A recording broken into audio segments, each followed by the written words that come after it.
Hello guys, in this video I am going to show you how to select calendar integration options on the Webex Meet application.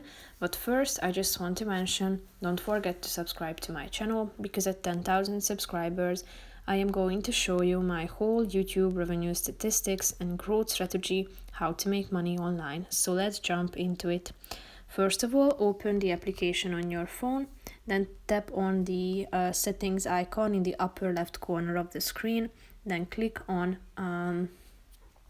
meeting list.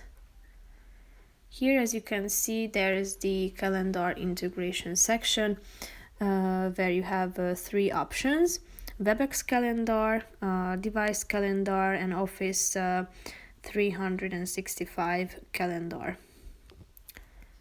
Here, tap on the continue button in order to use the microsoftonline.com website, and you need to sign in order to use that calendar. So then you will be able to turn on this office calendar option. So that's pretty much it for this video. I hope you found it helpful. If you did, consider subscribing, and see you in the next video. Bye bye.